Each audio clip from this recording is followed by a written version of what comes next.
नमस्कार, आप देख रहे हैं दर्श न्यूज। मैं हूं आपके साथ रितेश शर्मा। शिवहर के सांसद लवली आनंद के पति और बाहुबली आनंद मोहन का वक्फ बिल पर बड़ा बयान आया है। जी हां, आनंद मोहन ने साफ साफ शब्दों में कह दिया है कि ये बिल कोई नया नहीं है, ये पहले भी लाया गया था और लालू यादव के कार्यकाल में यानी 2010 में इस बिल को लाया गया था। तो उन्होंने सवाल उठा दिया है लालू यादव पर कि आपने ये बिल आखिर क्यों लाया था, और वही बिल जब यहाँ लाया जा रहा है भाजपा की तरफ से तो आपके पेट में दर्द हो रहा है। तो लालू यादव पर आनंद मोहन ने बड़ा हमला बोला है, साथ ही साथ तेजस्वी यादव पर बड़ा हमला बोला है, राहुल गांधी को भी साथ में समेट लिया है, उस पर भी बड़ा हमला बोलते हुए नजर आ रहे हैं आनंद मोहन। और भी राजनीतिक जो मुद्दे हैं उस पर भी आनंद मोहन ने चर्चा की है। प्रशांत किशोर को लेकर के भी अपना रुख जो है साफ किया है। क्या कुछ कहते हुए नजर आ रहे हैं आनंद मोहन, आप भी सुनिए। राहुल गांधी ने क्रिटिसाइज किया है केंद्र सरकार को कि ये शुरुआत है कॉन्स्टिट्यूशन पे अटैक का। इसके बाद अब जो क्रिश्चियंस हैं और भी जो दूसरे धर्म के लोग हैं उनके ऊपर अटैक किया जाएगा। आप कैसे देख रहे हैं इसको? देखिए, ये भय का माहौल बना के दूसरे अल्पसंख्यकों को डराने का काम लोग कर रहे हैं और करेंगे क्या। वक्फ बिल में जो कुछ आया, मैं एक बात पूछना चाहता हूं, चाहे वो राहुल जी हों चाहे वो तेजस्वी जी हों, 2010 में जो बिल आया था जी, वो लाने वाले कौन थे? और जो बिल आया था तो किसने कहा था ये तो लुंज पुंज है, बहुत ढीला ढाला है, सख्त बिल की जरूरत है ना? और वक्फ की संपत्तियों का औने पौने के दर से ये दुरुपयोग हो रहा है, लोग लीज पर दे रहे हैं, लोग सेल कर रहे हैं, ये मैंने नहीं। और उदाहरण दे दे के कि कहाँ कहाँ डाक बंगला पर, बेली रोड पर और कहाँ कहाँ, हाँ, ये उदाहरण दे के कि मैं इसका गवाह हूँ, मैं जानता हूँ कि कहाँ कहाँ इसके दुरुपयोग हुए हैं, कहाँ कहाँ औने पौने में मॉल बन गया, 5 स्टार होटल बन गया, मार्केटिंग कॉम्प्लेक्स बन गया, उसके बाद 3 स्टार होटल, ये सब उन्होंने कहा था। और उन्होंने जिस सख्त बिल की मांग की थी 2010 में, मोदी जी ने 2025 में उसको पूरा कर दिया। अब चिल्पो मचा रहे हैं, अब सेकुलरिज्म का वो झंडा बरदार हैं। मैं कहना नहीं चाहूंगा विस्तार में कि जो सेकुलर पार्टी है कथित कांग्रेस, उनके राज में भागलपुर का दंगा हुआ। और जब एनडीए की सरकार बनी, बीजेपी के साथ सरकार में आए नीतीश जी, तो उन्होंने फाइलों पर से जो गर्द पड़े थे उसको हटा करके ट्रायल चला के बिलों में छुपे हुए अपराधियों को ला करके जेल भेज दिया। जो भी आज मैं हिंदुस्तान की बात करूंगा कि मुसलमानों के लिए जितना कुछ नीतीश कुमार जी ने कहा वो दुर्लभ है, वो इतिहास है, इसको जानने की जरूरत है। हाँ, अभी पानी के बुलबुले की तरह लोगों को आक्रोश है, गलतफहमियां हैं, तो कुछ लोग अब वो कौन कर रहे हैं इस्तीफा अगर जिम्मेवार पद पर बने लोग जमा खान करते, खालिद अनवर एमएलसी हैं वो करते, बात समझ में आती। कौन लोग कर रहे हैं? तेजस्वी यादव तो कह रहे हैं कि हमारी सरकार बनेगी और जैसे ही सरकार बनेगी इसमें डस्टबिन में फेंक देंगे। सरकार बनेगी तब तो, ये तो मुंगेरी लाल के हसीन सपने हैं।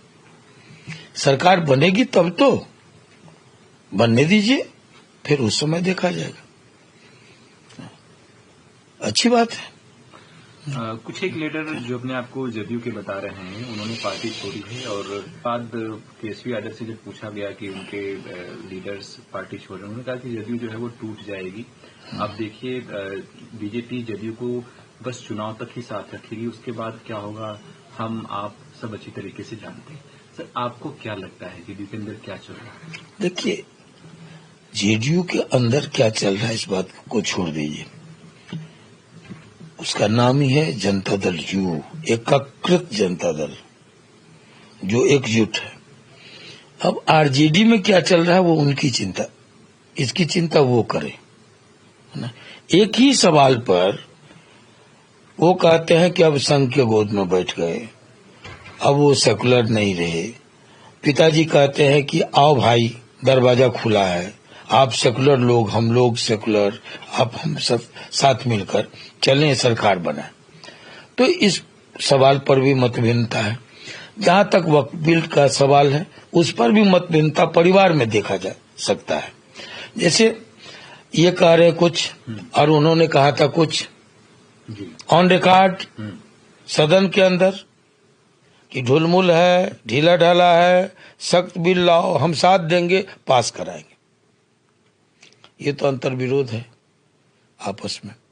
अब सर कुछ पार्टियां जो हैं, चाहे वो कांग्रेस हो, वैसी की पार्टी हो, मुस्लिम संगठन, वो जो है सुप्रीम कोर्ट पहुंचे हैं इसके अगेंस्ट में। आपको लगता है कि ये तो संवैधानिक हक है, लोकतंत्र में सबको है न्याय का दरवाजा खटखटाने का, और वो हाई कोर्ट जाए, सुप्रीम कोर्ट जाए। लेकिन एक बात जान लीजिए कि सदन खुद में फैसला लेने के लिए सक्षम है, और कोई कानून जब बन जाता है, दोनों सदन से पास हो जाता है, तब सुप्रीम कोर्ट भी उस पर मुहर लगाती है। हाँ, कोई मामला है, प्रस्ताव है, कोई अधिनियम आया है किसी तरह का, तो लोग जा सकते हैं। अब जाने दीजिए, देखिए सुप्रीम कोर्ट तो। सर साल के अंत में ही बिहार में चुनाव है, देखते हैं कैसी तैयारी चल रही है चुनाव की, किसका सपोर्ट करेंगे, किसके पक्ष में होंगे? आपके परिवार से दो लोग? हाँ बिल्कुल। हाँ। देखिए, कोई नहीं चाहता, मैं आपको बता दूं कि प्लस पॉइंट एनडीए के लिए ये है कि कोई 2005 के पूर्व का जो अंधा युग जिसने देखा है, कानून व्यवस्था हर क्षेत्र में, हर विधा में, हर क्षेत्र में जो स्थितियां थी, बेपटरी कानून व्यवस्था, शिक्षा के क्षेत्र में चरवाहा विद्यालय के ऊपर कोई व्यू नहीं था लोगों को, तो ये सब तो कोई नहीं चाहता है कि 2005 के दौर में फिर से, उसके पहले के दौर में बिहार जाए। और ये एनडीए के लिए शुभ संकेत है। मैं ऐसा मानता हूं कि इसका लाभ एनडीए को मिलेगा, और फ्रस्ट्रेशन में लोग बोल रहे हैं। एक और नए प्लेयर हैं सर मैदान में, प्रशांत किशोर। 2-3 सालों से वो बिहार में बहुत ज्यादा एक्टिव हैं, अपने आप को अगले मुख्यमंत्री के रूप में बोल रहे हैं कि हमारी पार्टी जीत कर आएगी। वो कह रहे हैं कि मेरा राजनीति सोशल इंजीनियरिंग से चलता है, सामाजिक समीकरण से चलता है। कौन सा समीकरण अभी उनके साथ? मान लीजिए कि जो भी हो, एनडीए के पक्ष में सामाजिक समीकरण है, महागठबंधन के पक्ष में भी सामाजिक समीकरण है। आपके पक्ष में कौन सा सामाजिक समीकरण है, क्या है? वो पलायन की बात करते हैं, वो बेरोजगारी की बात करते हैं, वो कहते हैं 8 में चुनाव होगा, जो भी युवा, वो ये भी बात करते हैं कि कैसे न नीतीश कुमार, अब की बार नीतीश कुमार, ये वो भी बात करते हैं। वही उन्हीं का नारा था ना, अब की बार नीतीश कुमार, ये भी बात करते हैं। वो अच्छे मैनेजर हैं ना। अच्छा डीलर होना और अच्छा लीडर होना, दोनों में फर्क है।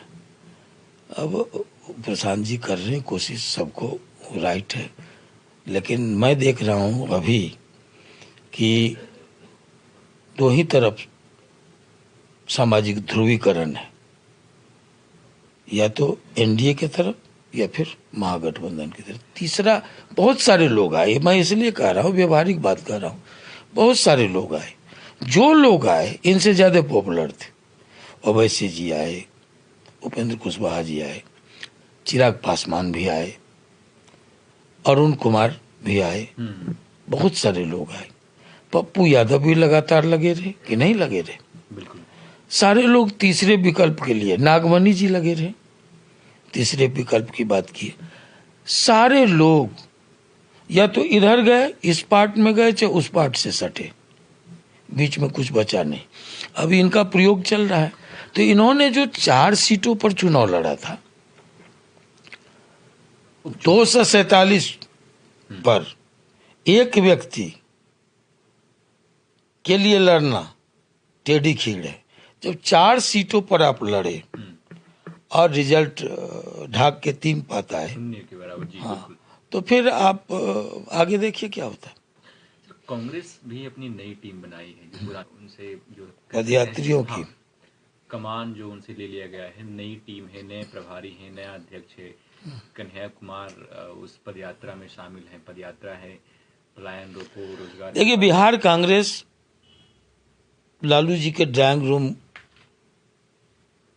का गुलदस्ता है शोभा बढ़ाने के लिए।